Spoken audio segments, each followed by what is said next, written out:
Paano ma-recover ang inyong Facebook account kung nawala po ang inyong mga cellphone at wala ka na ring access sa inyong mga Gmail account at sa inyong phone number?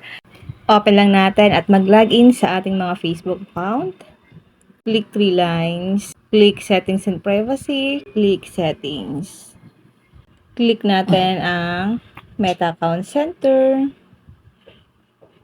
Click Password and Security. Password and Security, Login and Recovery. Kung naka-turn on po ang two-factor authentication nyo sa inyong mga Facebook account, kailangan nyo po ito para once na wala na kayong access sa inyong mga phone number o kaya sa inyong Gmail ay pwede nyo pang ma-open ang inyong mga Facebook account. Magagamit po natin ito guys.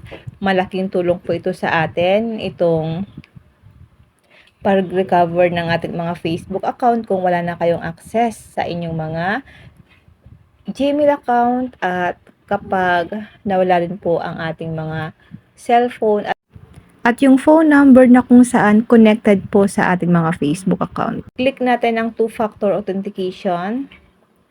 Click natin ang Facebook account natin. Click natin ang additional methods. Additional methods. If your other security methods are not available, you can still log in with these options. Recovery codes, use this when you don't have access to your phone. Click natin itong recovery codes. Lalabas dito yung mga codes na pwede po natin gamitin once na wala na tayong access sa ating mga Gmail account or sa ating mga phone number. Ito yung ilalagay natin na code once na hiningan tayo ni Facebook ng code sa ating mga Facebook account.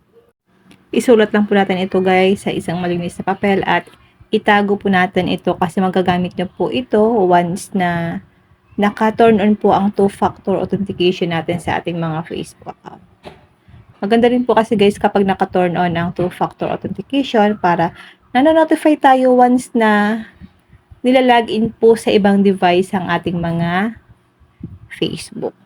Yun lang guys, sana po may natutunan kayo sa aking video. And now, thank you for watching. Huwag po natin kalimutan na i-share ang ating video para makatulong din po tayo sa mga naka-turn on ng kanilang mga two-factor authentication para ma-save din po nila yung mga recovery codes na nakasave sa kanilang mga Facebook account.